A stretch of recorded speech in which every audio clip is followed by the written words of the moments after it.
Cortes.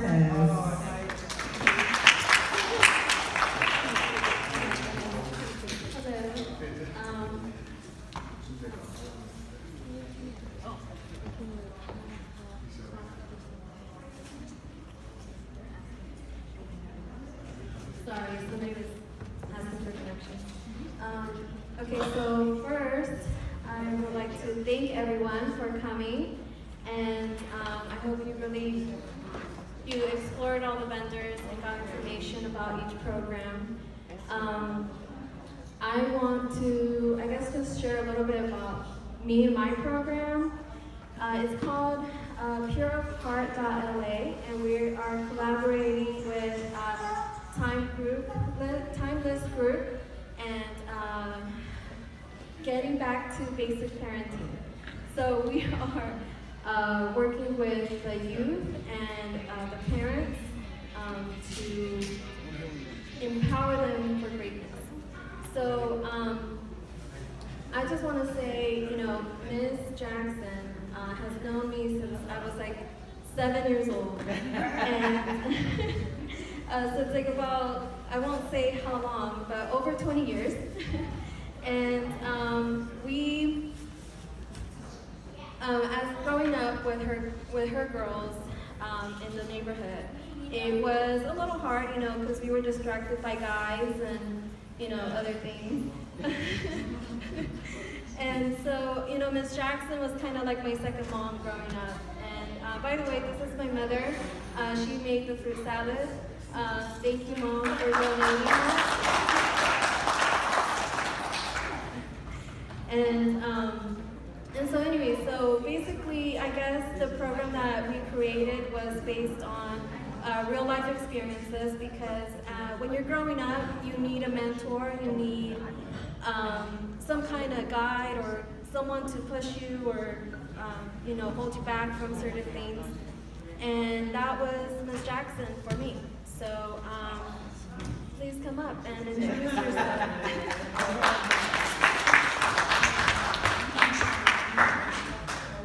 You guys already know me. I'm Ms. Jackson, and I started back to basic parenting. And what inspired me was, in fact, that many people don't know, I was born severely dyslexic.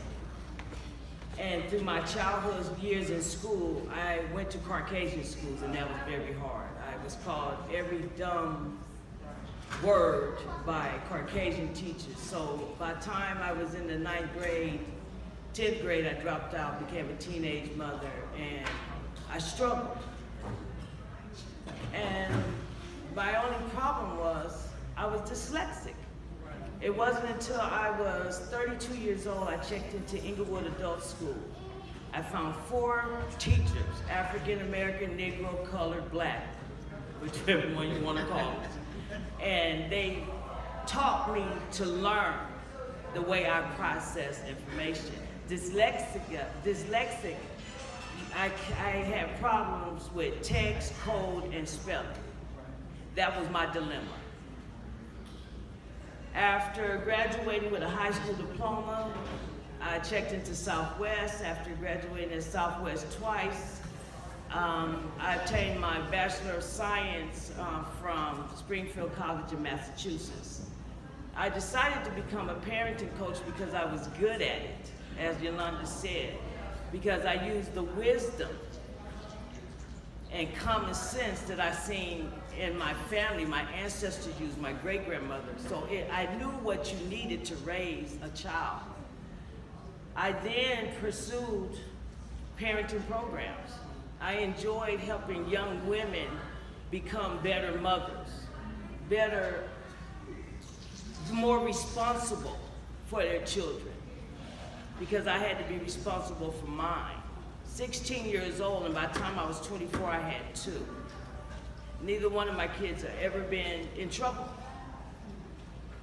So I take what I've learned, I take the wisdom, I take common sense, and I had a whole lot of street smarts. And that's what I help young people with today. I help any parent, parents who are coming out of CDC, into society, to understand the gap between where you were and where your children are now. So parenting, I enjoy it. It's like a second nature to me. So I thank all of the children that I have helped raise and spank and all of that. And I took it just a little bit further. I used it on my school bus. I'm a school bus driver. And it was ironic that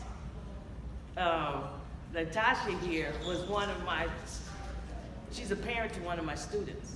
And I never knew it was her who would be here, helping her child on the bus to be independent, to walk up the steps.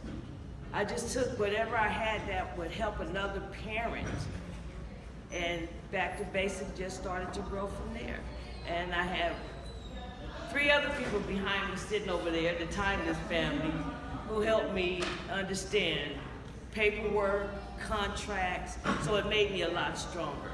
And then I had my nephew back there who went to college and always said, I just listened to what you had to say. So it really paid off for me to see those before me, after me, and those that's coming towards me grow in what I do. So that's how the Basics is growing. Thank you. So now we will have Cortez Chandler and Andre Yusuf Wiley come tell you about Timeless and what they do with the adults and the children. Come on, guys.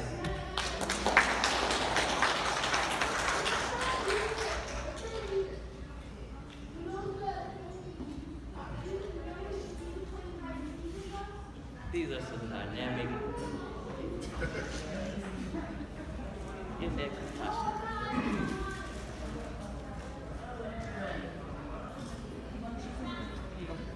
Now y'all nervous.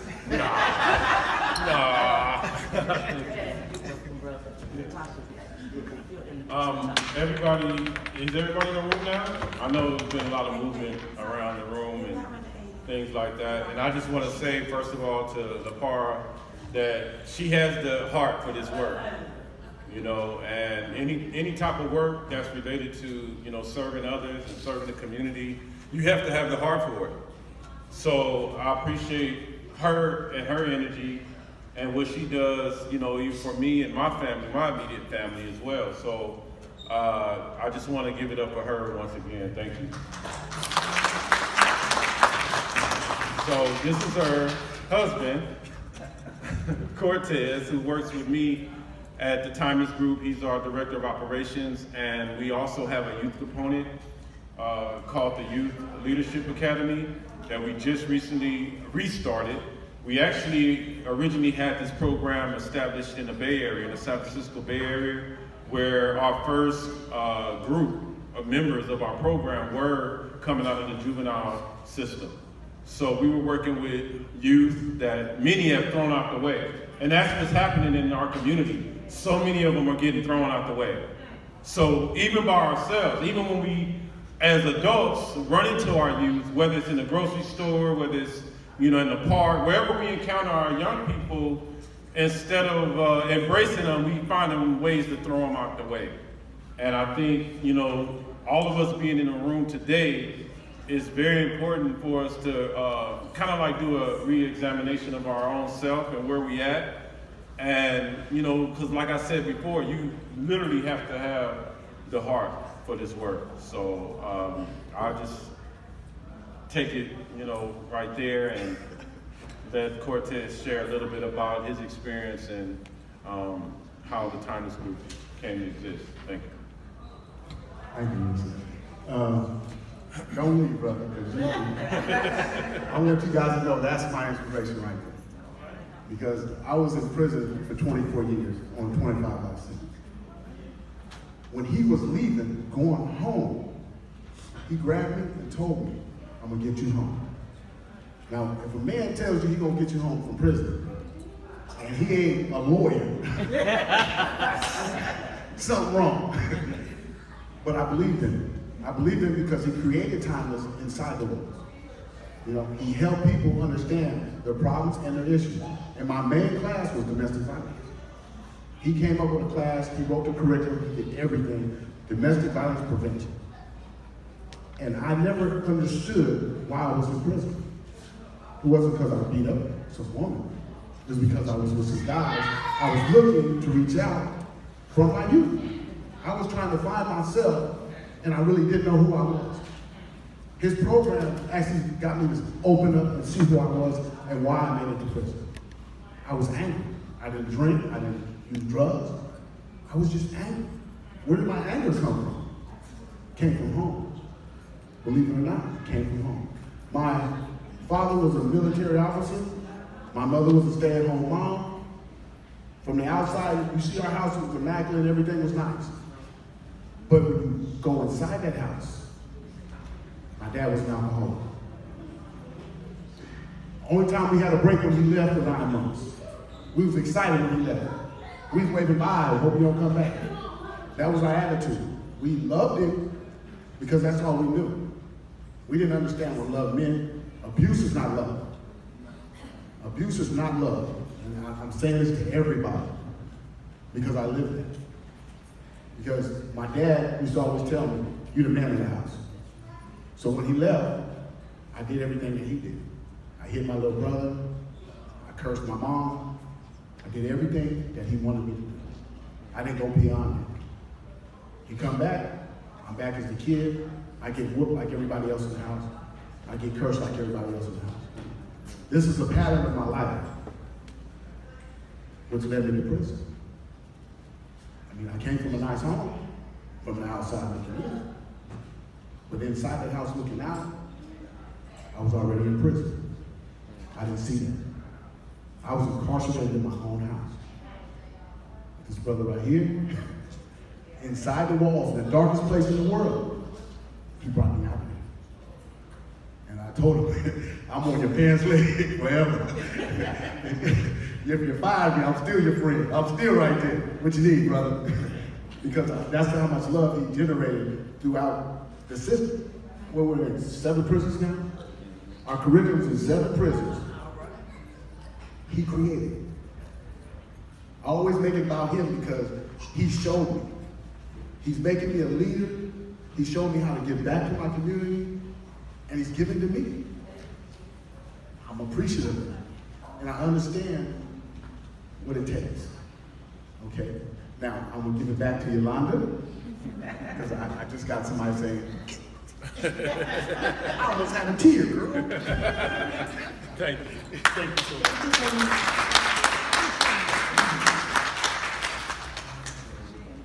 I feel tiny next to them. Okay. Tiny.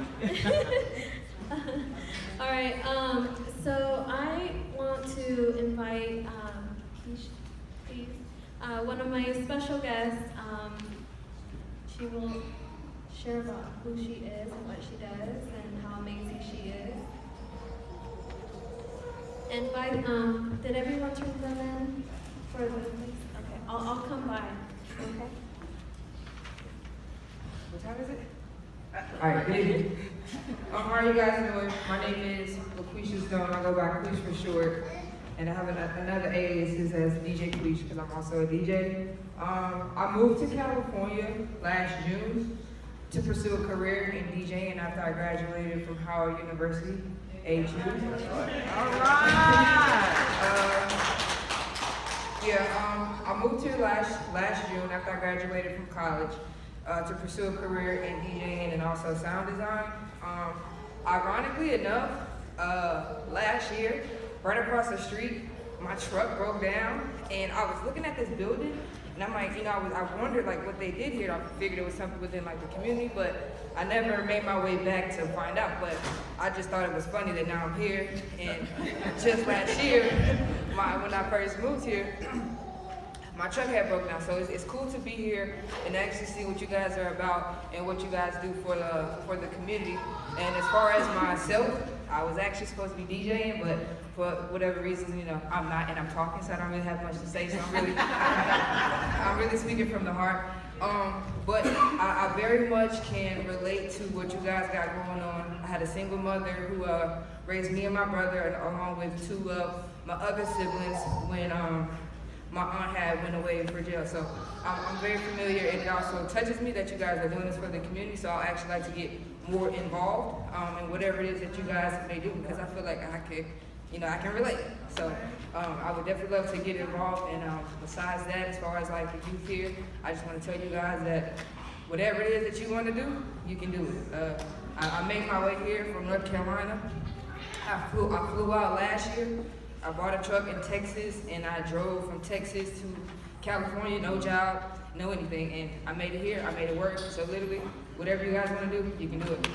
And yeah, that's it.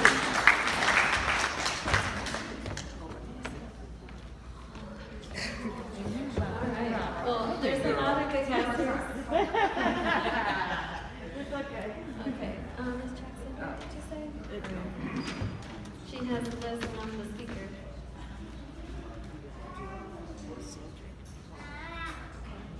Cedric, please come up.